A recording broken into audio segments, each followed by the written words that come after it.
gerakan literasi yang menjadi sebuah keharusan, bahkan menurut saya wajib itu wali kota yang akan datang itu wajib bagaimana pendidikan itu terukurnya pada saat beliau itu menghargai perjuangan para, kalau di sekolah itu guru, kalau di masyarakat itu namanya relawan, kalau di sekolah normal namanya tutor, itu memang dihargai, Mas. Sampai kapanpun kalau tidak menghargai nilai-nilai berjuang pendidikan, maka ya tunggulah pada saatnya mereka akan menyesal, kan begitu.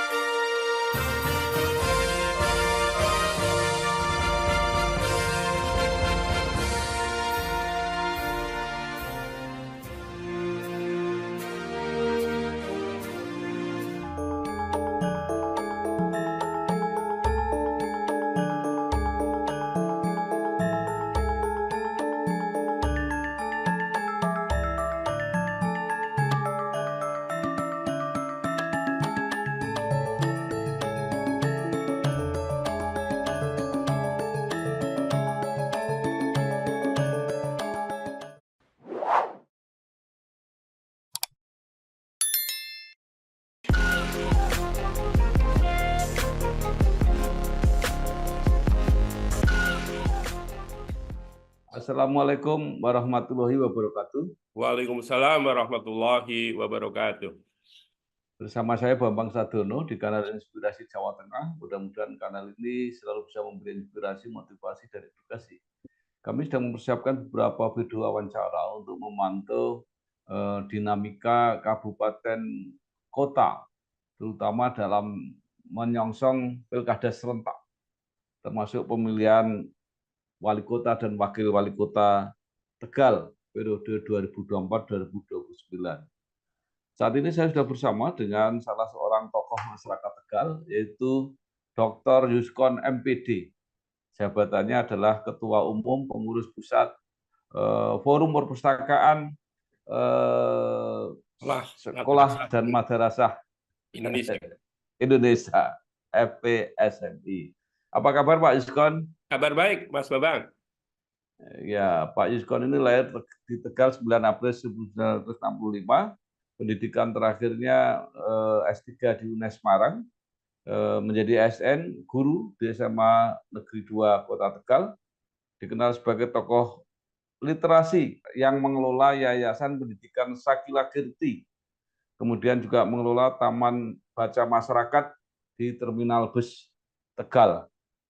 Kalau tidak salah punya sekolah pantai juga di Tegal. Ya, pantai. Nah, baik, Pak Yuskon, mungkin supaya lebih lengkap tapi ringkas bisa cerita apa yang dilakukan selama ini dalam berjuang membersamai Kota Tegal di bidang pendidikan non formal dan literasi. Silakan Pak Yuskon. Ya, terima kasih Mas Bambang Sadono.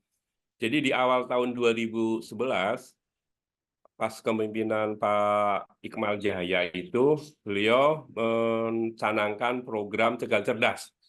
Nah, salah satunya di Tegal Cerdas itu bagaimana mengangkat indeks baca di Kota Tegal. Nah, kebetulan saya salah satu tim pembuat bukunya dari bagian non formal.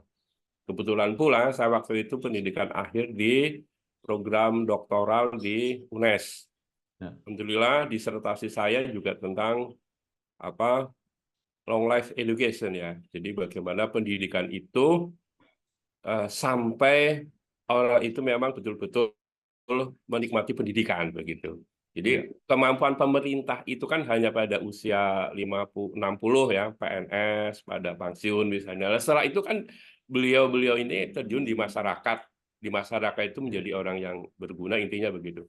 Nah, kebetulan saya program Tegal Cerdas sama Mas Iqmal diberi tempat, ukuran waktu itu ukuran 4x3. 4x3, jadi lumayan lah, kecil, lumayan gitu. Diberikan tempat untuk karena beliau itu ada supir di sekitar terminal, saya dikasih tempat, Pak Yuskon, ini bagaimana Tegal Cerdas nampak betul hasil nyatanya begitu. Alhamdulillah, saya waktu itu dalam hati, apakah saya bisa begitu ya? Karena saya belum pernah bergaul di terminal, terus saya nggak ada kenal satu orang pun. Gitu. Tapi dalam beberapa bacaan-bacaan buku itu, Ya, sesuatu yang baik itu dari sesuatu yang memang kurang baik. Nah, akhirnya ya, saya melihat terminal ini adalah tempat yang bagus untuk pengembangan. Dan alhamdulillah salah satu program Tegal Cerdas sampai sekarang ya di terminal masih ada. Alhamdulillah malah pengembangannya itu sama Pak Wali Kota Didi itu diberi tempat di PAI. Jadi ada sekolah alam. ya, Jadi ada sekolah terminal dan sekolah alam. Bagaimana warga-warga di daerah PAI ya namanya Pak Bambang mungkin dulu pernah di Tegal ya, itu PAI Pantai Alam Indah ya, itu. iya, iya, Itu sekarang ada ini pendidikan jadi PAUD siswanya ya, sekitar 98, terus ada paket ABC sampai 100, terus ada wirausaha, terus ada ini Mas, ada ya, sekolah bayar sampah. Jadi orang PAUD itu nah, sekolah bayar sampah. Dibawa sampah kalau hari Jumat, terus didaur ulang, ada yang bentuk ya, keterampilan tangan, dan ada yang bisa masuk kas karena di situ sekolah gratis. Jadi sekolah pengembangan masyarakat di saya yang di terminal di itu memang gratis, Mas.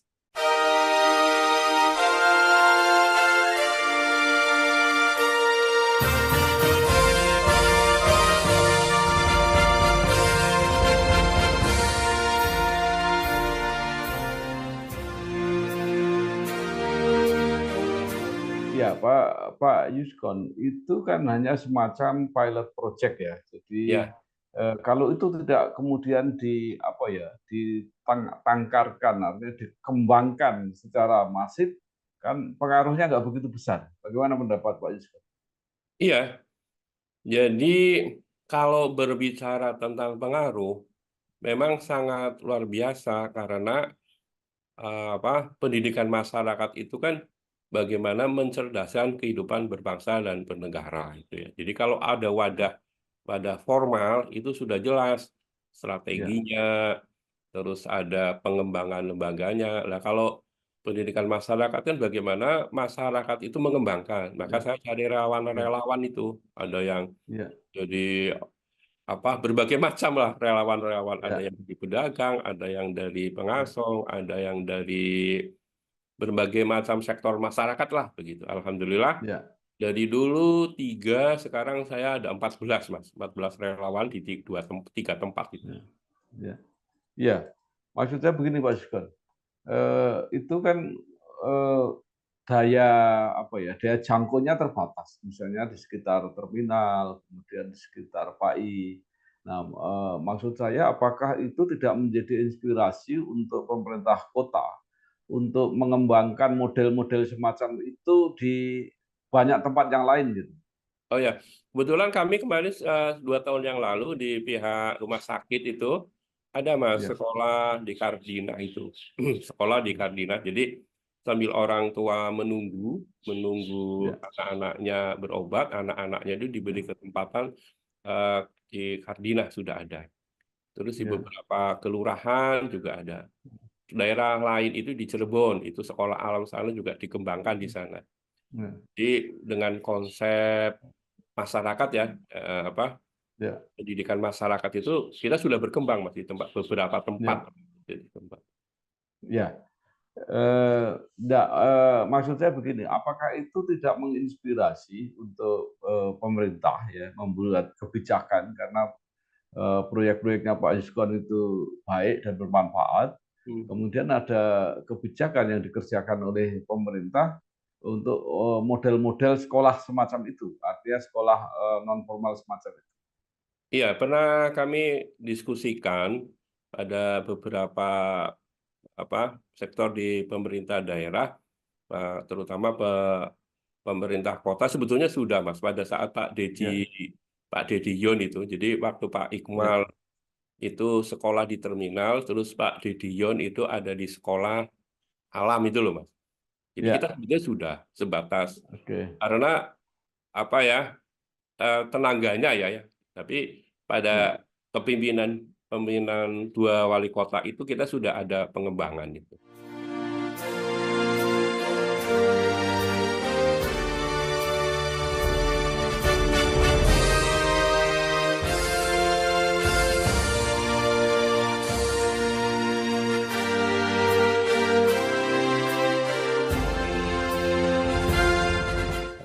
Baik, jadi sebenarnya saya ingin melihat apa yang dikerjakan Pak Yuskon itu tidak sekadar menjadi proyek-proyek percontohan seperti itu, tapi kalau memang baik, memang bisa dimasifkan. Nah, Ya, sekarang Pak Yuskon menjadi Ketua Forum Perpustakaan se-Indonesia. ya, Itu apa betul. dampaknya untuk Kota Tegal?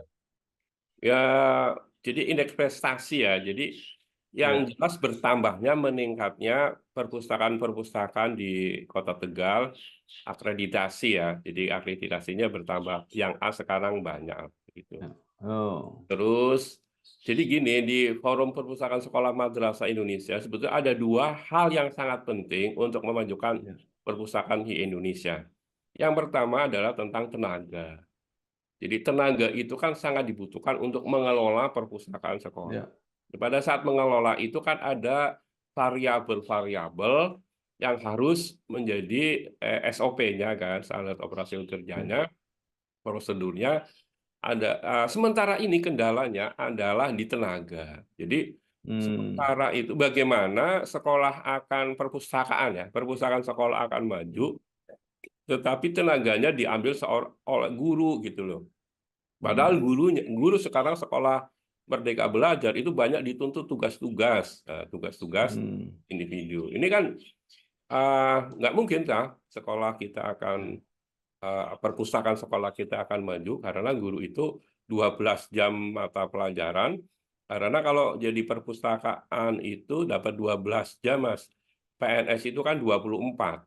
12 hmm. ngajar, 12 ngurus perpustakaan. Ini kan enggak jelas. Ya, Jadi kemarin kami sudah beberapa menghadap Komisi 10 ya, Pak Fikri itu ya, saya diundang. Forum ya, Perpustakaan Sekolah Madrasah Indonesia diundang oleh Komisi 10 di Jakarta itu ya sudah saya ya, sampaikan gitu. Mestinya ada tenaga khusus perpustakaan hmm, sekolah, jadi P3K diambil. Kan banyak S1 yang ya, sementara belum standar itu. Yang kedua lembaganya, Mas. ya, Ya. Lembaga perpustakaan sekolah itu kalau tidak dikelola sepenuhnya oleh warga sekolah, maka ya selamanya begitu. Nah, tugas kami ya, juga begitu, bagaimana mendata ya, mendata sekolah-sekolah yang makanya kemarin saya jadi juri lomba perpustakaan sekolah nasional 4 klaster, Mas. Jadi klaster hmm, Sumatera, klaster Sulawesi, klaster Kalimantan, Jawa dan Papua. Jadi kita hmm, eh, jadi juri, saya muter ke sana memang rata-rata kendalanya di dua hal itu. ya. Oke. Nah, Pak Yuskon sendiri sebagai tokoh literasi sudah sering mendapat penghargaan. Jadi artinya prestasinya diakui. Nah, Alhamdulillah. sebenarnya seberapa dukungan dari kebijakan eh, pemerintah Kota Tegal ini terhadap program-program literasi yang diperjuangkan oleh Pak Yuskon? Alhamdulillah pendampingannya sangat bagus, Mas ya. Jadi kami dari Kemenpan RB kan memberikan penghargaan kepada inovasi pelayanan publik, Mas.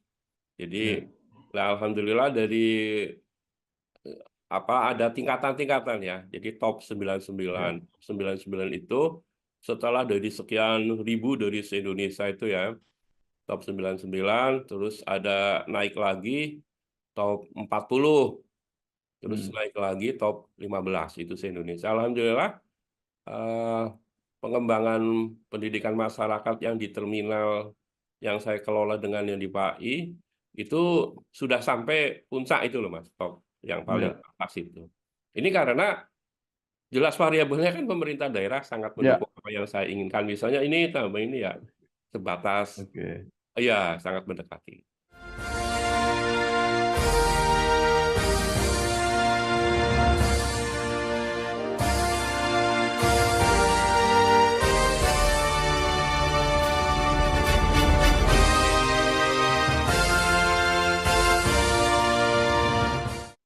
Iya, baik.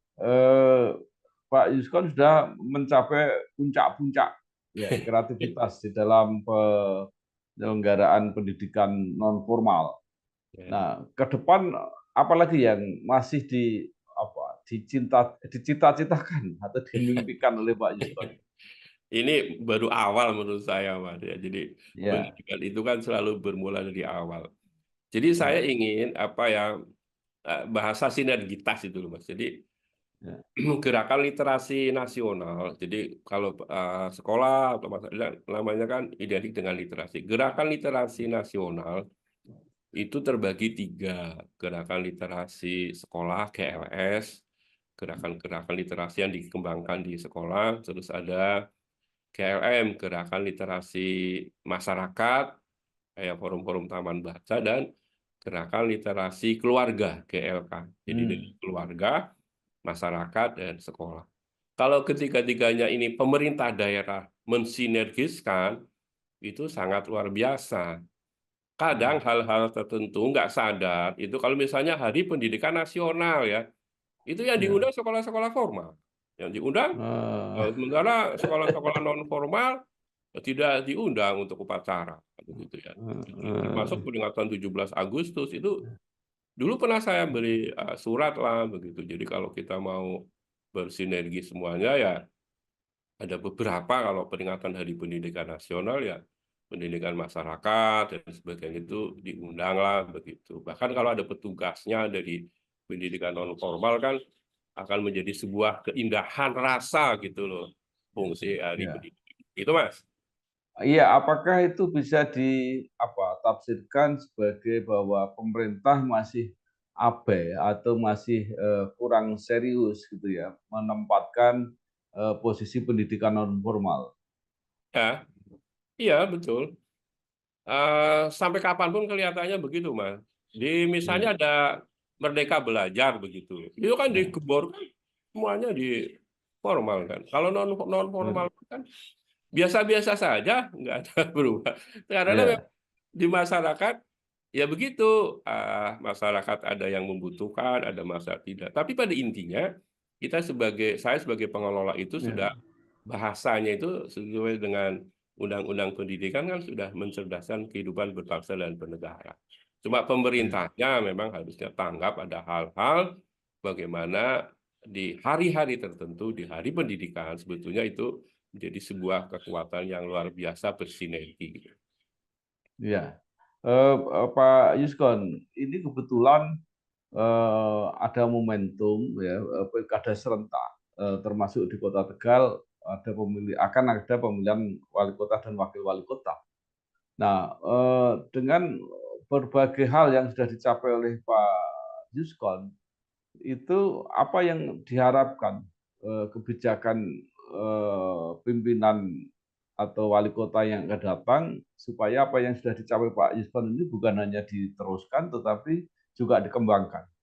Ya, saya berharap di masing-masing kelurahan, di masing-masing pojok-pojok, di pojok-pojok yang ada tempatnya masyarakat luas ya, di pasar misalnya, atau di tempat-tempat mall, itu memang harus ada gerakan literasi yang menjadi sebuah keharusan, bahkan menurut saya Ya. wajib itu wali kota yang akan datang itu wajib Hmm. bagaimana pendidikan itu terukurnya Hmm. pada saat beliau-beliau itu menghargai perjuangan-perjuangan para, kalau di sekolah itu guru, kalau di Ya. masyarakat itu namanya relawan, kalau di sekolah normal namanya tutor, itu memang dihargai, Mas. Sampai kapanpun kalau tidak Ya. menghargai nilai-nilai berjuang pendidikan, maka ya tunggulah pada saatnya mereka akan menyesal, kan begitu.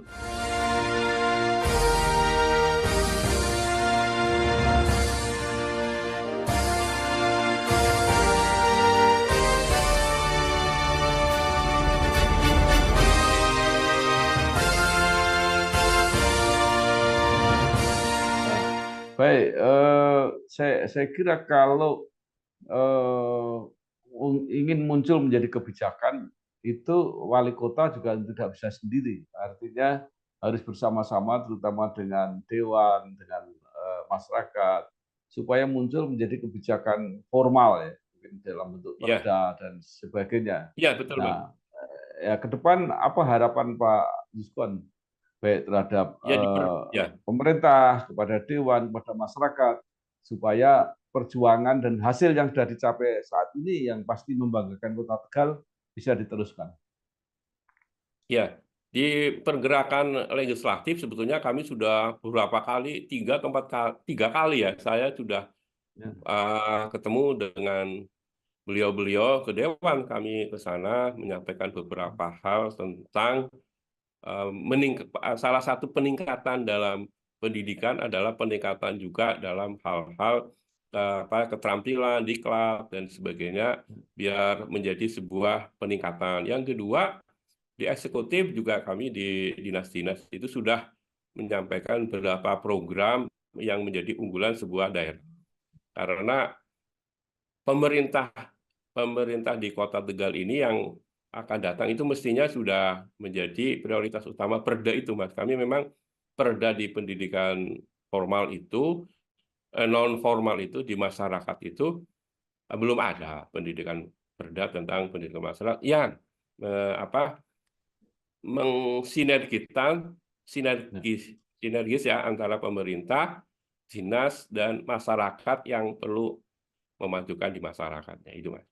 Baik, terima kasih sekali Bapak Dr. Yuskon MPD, Ketua Umum Pengurus Pusat FPSMI, dan tokoh literasi serta pendidikan nonformal di Kota Tegal. Selamat berjuang, sukses. Terima kasih. Wassalamualaikum warahmatullahi wabarakatuh. Waalaikumsalam warahmatullahi wabarakatuh. Terima kasih, Mas Bambang. Terima kasih. Nggih.